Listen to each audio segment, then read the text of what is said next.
welcome to Grisly Tales for Gruesome Kids, a series of cautionary tales for lovers of scream.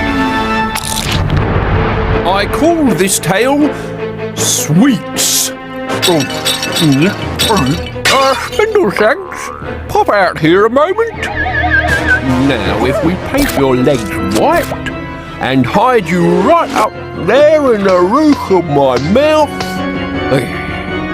a new set of teeth. Perfect.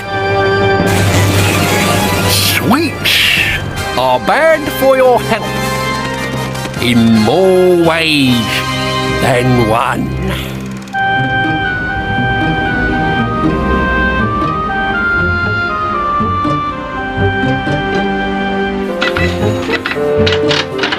Go into any shop and you'll see them.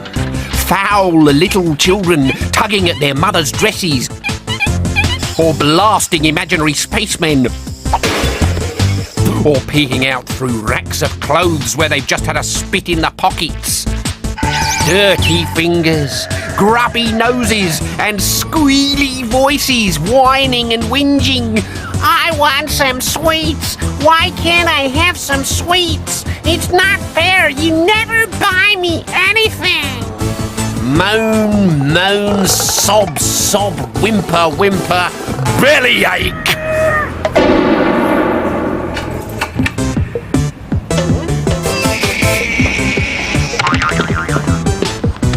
Thomas Ratchet was a foul little child. Is this yours? Said the store detective. Oh, what has he done now? Sighed his mother. He was eating the bananas. I was bored. And I caught him using a trolley as a chariot. Can I have some sweets now? And he poured a pint of cream down the front of my trousers when I tried to stop him. Thomas hadn't had so much fun since he switched off a freezer and water skied through pies and potted meats. I am so sorry, muttered an embarrassed Mrs. Ratchet. He's not normally this naughty. But of course, he was. Can I have some sweets now?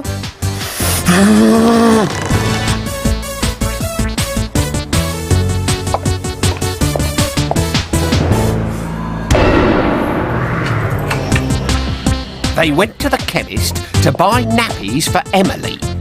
Stay when I can see you and don't touch a thing. Fat chance. Thomas shaved a small dog with toothpaste, stuck plasters on a stranger's baby, and used a bottle of suntan lotion to write his name on the floor. And don't come back! Shouted the manageress. Can I have some sweets now? No! In the newsagents, he quality tested a shelf of chocolates. In the butcher's, he juggled with a dozen fresh eggs. In the baker's, he glued up a charity box. And in the bank, he tripped up an old man by lassoing him with pens. Walk properly, his mother sighed as they started for home. And do try to keep up. I can't. I need some sweets. You never buy me any sweets. If you behave yourself, I might. I want sweets. You're horrible. I never want to see you again. And with that, he took to his heels and ran off round the corner. Thomas, come back here, she called after him, but Thomas did not come back. He kept on running until her voice had completely disappeared. He ran into a spooky alleyway and was just about to turn back when he heard a squeak above his head. Ah! Not a vampire bat! No. Sweets. Bang 3 times on door and wait. Thomas didn't need to be told twice.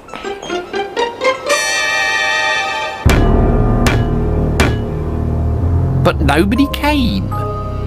So he banged again.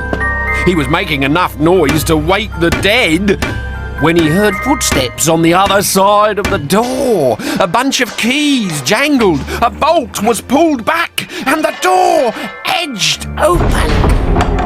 The sign says bang 3 times. I want some sweets, and you were taking too long. You must be Thomas Ratchet. How did you know that? I've been expecting you for quite some time, said the old man as he slid the heavy bolt home. The shop smelt of cats. It was dark and damp and didn't look anything like a sweet shop. In the corner, Thomas thought he could see a large pile of bodies. But on second glance, it was only a pile of shop window dummies. I thought those were bodies, he laughed. Why would I keep bodies in a sweet shop? Now, what's your poison? Lemon sherbets, licorice twisters, and 6 pounds of gum boils. Your favourites. How'd you know that? I also know that when you go shopping with your poor mother, you are the worst behaved boy in the world. It's her fault. She never buys me sweets. Are you sure those are shop window dummies in the corner? Why do you ask? I thought I saw their eyes move. The old man laughed. Ha, ha, and flicked a switch on the wall. So where are my sweets? Through here. You don't like shops, then? They're boring. There's never anything to do. Pity. Still, I expect you'll get used to them. Thomas was about to ask what he meant by that last remark when suddenly the old man scooped him up in his net and dropped him into a giant mixing bowl of papier-mâché.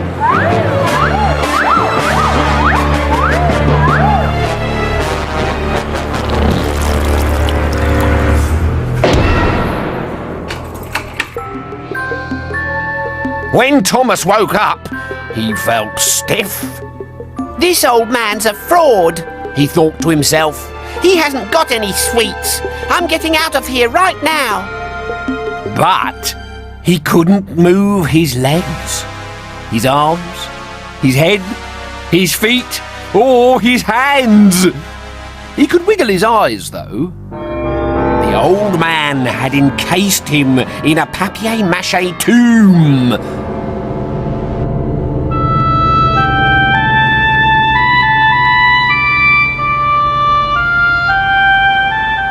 Thomas spends all his time in shops nowadays. He stands in the window waiting for his mother to find him. She stopped last week and looked straight into his eyes. She seemed to recognise him, but couldn't remember where from. When she does remember, I think she'll come and get him. Don't you?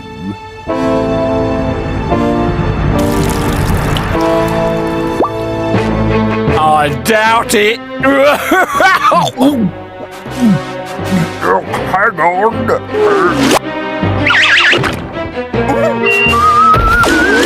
Whoops!